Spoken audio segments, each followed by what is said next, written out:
దేవుని పరిశుద్ధ నామమునకు స్తోత్రములు. ఈ రోజున యెహెజ్కేలు గ్రంథము 40వ అధ్యాయము.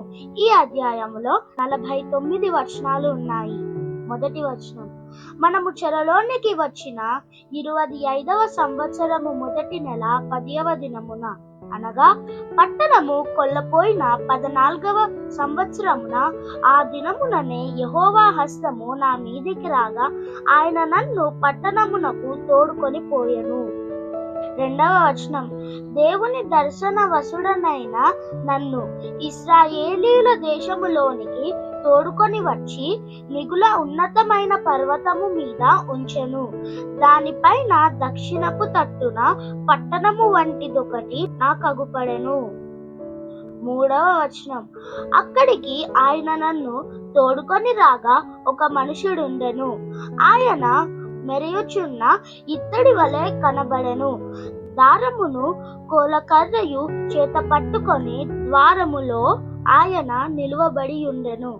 నాలుగవ వచనం, ఆ మనుషుడు నాతో ఇట్లనెను, నరపుత్రుడా, నేను నీకు చూపుచున్న వాటినన్నిటినీ కన్నులారా చూచి చెవులారా విని మనసులో ఉంచుకొనుము. నేను వాటిని నీకు చూపుటకై నీ విచ్చటికి తేబడితివి. నీకు కనబడు వాటినన్నిటినీ ఇశ్రాయేలీయులకు తెలియజేయుము. ఐదవ వచనం, నేను చూడగా 4 దిశల మందిరము చుట్టూ ప్రాకారం ఉండెను, మరియు ఆ మనుషుని చేతిలో 6 మూరల కోలకర్రయుండెను. ప్రతి మూర 3 బెత్తెడు నిడివి గలది. ఆయన ఆ కట్టడమును కొలువగా దాని వెడల్పును దాని ఎత్తును 12.5 తేలెను. ఆరవ వచనం, అతడు తూర్పు తట్టుననున్న గుమ్మమునకు వచ్చి దాని సోపానముల మీదికెక్కి గుమ్మపు గడపను కొలువగా దాని వెడల్పు, అనగా మొదటి గడప వెడల్పు 12.5 తేలెను. ఏడవ వచనం, మరియు కావలి గది నిడివియు వెడల్పును 12.5, కావలి గదులకు మధ్య 5 మూరల ఎడముండెను. గుమ్మము యొక్క ద్వారపు ప్రక్కకును మందిరమునకు 12.5 ఎడమ. ఎనిమిదవ వచనం, గుమ్మపు ద్వారమునకును మందిరమునకును మధ్య కొలువగా 12.5 తేలెను. 9వ వచనం, గుమ్మపు ద్వారము కొలువగా అది 8 మూరలై ఉండెను. దాని స్తంభములు 2 మూరలు. అవి గుమ్మపు ద్వారము మందిరపు దిక్కుగా చూచుచుండెను. 10వ వచనం, తూర్పు గుమ్మపు ద్వారము యొక్క కావలి గదులు ఇటు 3ను అటు 3ను ఉండెను. 3 గదులకు కొలత ఒకటే, మరియు 2 ప్రక్కలనున్న స్తంభములకు కొలత ఒకటే.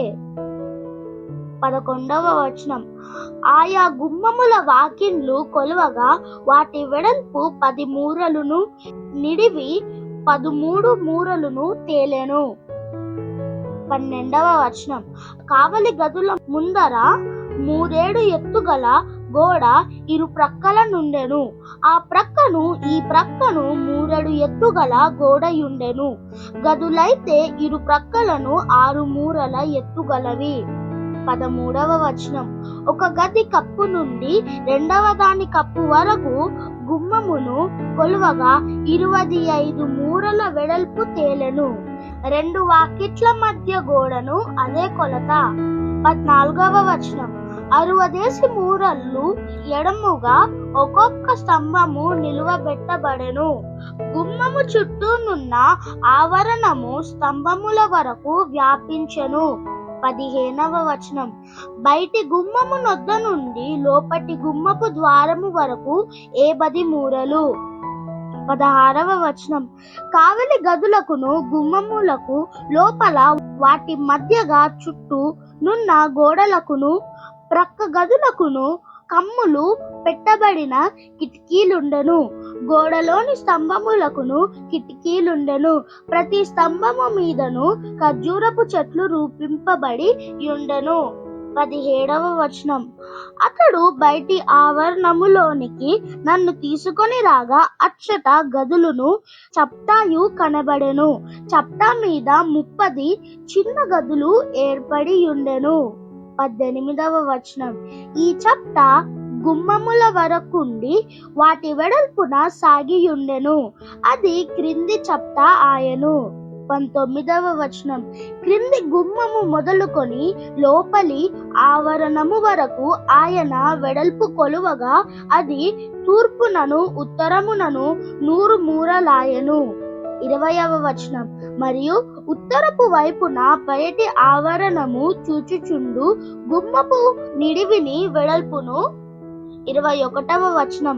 దాని ఇరు ప్రక్కలనున్న 3 కావలి గదులను, వాటి స్తంభములను, వాటి మధ్య గోడలను అతడు కొలువగా వాటి కొలత మొదటి గుమ్మపు కొలత ప్రకారముగా కనబడెను. అనగా నిడివి 70 మూరలు, వెడల్పు 25 మూరలు కనబడెను. 22వ వచనం. వాటి కిటికీలను, వాటి మధ్య గోడలను ఖర్జూరపు చెట్ల వలె రూపింపబడిన వాటి అలంకారమును తూర్పు ద్వారము యొక్క కొలత ప్రకారముగా కనబడెను. మరియు ఎక్కుటకై 7 మెట్లుండెను. ఎదుట నుండి దాని మధ్య గోడలు కనబడుచుండెను. 23వ వచనం. ఉత్తర ద్వారమునకెదురుగా ఒకటియు, తూర్పు ద్వారమునకెదురుగా ఒకటియు, లోపటి ఆవరణమునకు పోవు 2 గుమ్మములుండెను. ఈ గుమ్మమునకు ఆ గుమ్మమునకు ఎంతైనది అతడు కొలువగా 100 మూరల ఎడమ కనబడెను. 24వ వచనం. అతడు నన్ను దక్షిణపు తట్టునకు తోడుకొని పోగా దక్షిణపు తట్టున గుమ్మం ఒకటి కనబడెను. దాని స్తంభములను, మధ్య గోడలను కొలువగా అదే కొలత కనబడెను. 25వ వచనం. మరియు వాటికున్నట్టుగా దీనికిని దీని మధ్య గోడలకును చుట్టూ కిటికీలుండెను. దాని నిడివి 70 మూరలు, దాని వెడల్పు 25 మూరలు. 26వ వచనం. ఎక్కుటకు 7 మెట్లును, ఎదురుగా కనబడు మధ్య గోడలను ఉండెను.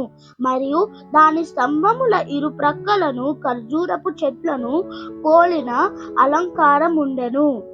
27వ వచనం. లోపటి ఆవరణమునకు దక్షిణపు తట్టున గుమ్మం ఒకటి ఉండెను. దక్షిణపు తట్టును గుమ్మముండి గుమ్మము వరకు ఆయన కొలువగా 100 మూరలాయెను. 28వ వచనం. అతడు దక్షిణ మార్గమున లోపటి ఆవరణములోనికి నన్ను తోడుకొని పోయి దక్షిణపు గుమ్మమును కొలిచెను. దాని కొలత అదే.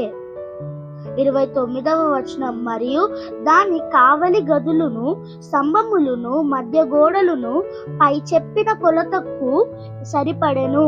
దానికి దాని చుట్టూ ఉన్న మధ్య గోడలకును కిటికీలుండెను.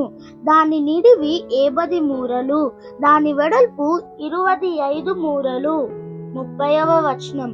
చుట్టూ మధ్య గోడల నిడివి 25 మూరలు, వెడల్పు 5 మూరలు. 31వ వచనం. దాని మధ్య గోడలు బయటి ఆవరణము తట్టు చూచుచుండెను. దాని స్తంభముల మీద ఖర్జూరపు చెట్లను పోలిన అలంకారముండెను. ఎక్కుటకు 8 మెట్లుండెను. 32వ వచనం.